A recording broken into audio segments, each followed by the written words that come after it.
કલેક્ટરે પીએમઓ સહિત ઉચ્ચ કક્ષાએ સોશિયલ મીડિયા મારફતે ફરિયાદ કરી દિવસે ને દિવસે કડી શહેરમાં હવામાં પ્રદૂષણમાં વધારો થતા લોકો ત્રાહિમામ.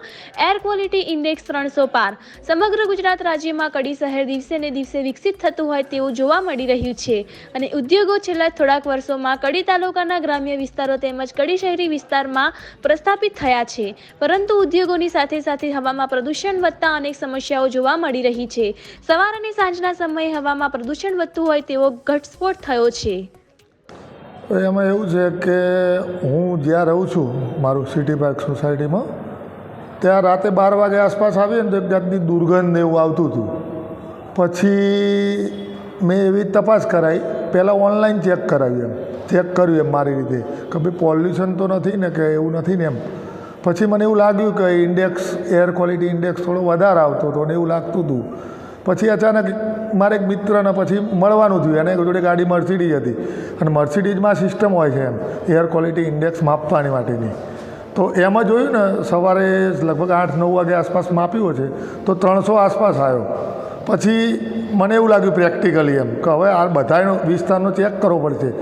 તો છેક સિયાપુરા સુધી અમે ચેક કર્યું તો સિયાપુરા એ ગામમાં પણ 200 થી 250 આસપાસ આવવા માંડ્યો. પછી ત્યાંથી અમે આગળ ગયા, જેમ કે ભાઈ ગામડા તરફ જઈએ તો પોલ્યુશન થોડું ઓછું હોઈ શકે એમ પ્રેક્ટિકલી. તો બાવલું ગયો તો 50-60 આવ્યો, ખાવડ ધરણ બાજુ ગયા તો 60-70 આસપાસ આવ્યો.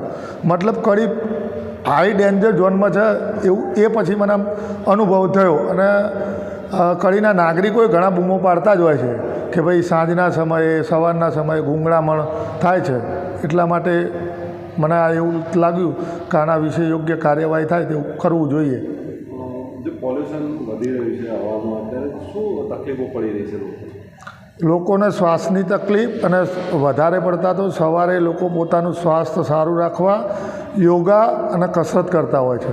હવે એ જ ટાઈમે આ પોલ્યુટેડ હવામાં સ્થિર થયેલી હોય છે અને એના કારણે ઉપરથી શરીર ઉપરથી આ સડન એટેક આવવાનું કારણ અને ફેફસાના રોગો થવાનું કારણ આ જ છે.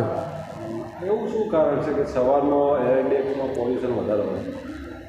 મોસ્ટલી આ જે પ્રદૂષણ ફેલાવતી કંપનીઓ રાત્રે જ આ ઝેરી ગેસ છોડતી હોય છે અને એ ઝેરી ગેસ આખી રાત છોડી અને સવારે પેલો હ્યુમિડિટી વધારે હોય એના કારણે એક જગ્યાએ સ્થિર થતો હોય છે.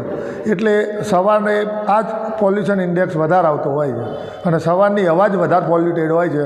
બપોર પછી એ જેમ જેમ દિવસ જાય એમ હવામાં પ્રસરાઈ જાય એટલે પોલ્યુશન ઓછું થતું જાય છે.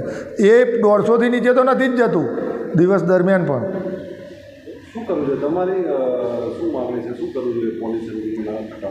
જીપીસીબીએ આ માટે દરેક જે પોલ્યુટેડ આ પોલ્યુશન ચીમનીઓ ધરાવતી કંપનીઓ જોડે દરેક કંપનીઓનું ચેક કરવું જોઈએ કોણ કોણ હવા ફેલાવે છે, અને એના માટે જે સરકારી ધારાધોરણ મુજબ પ્લાન્ટ હોય તો પ્લાન્ટ, અથવા આ કંપનીઓને અહીંથી સીલ મારીને અન્ય જગ્યાએ જ્યાં કેમિકલ ઝોન હોય કે ત્યાં જગ્યાએ ફેરવે. ટૂંકમાં કડીને પોલ્યુશન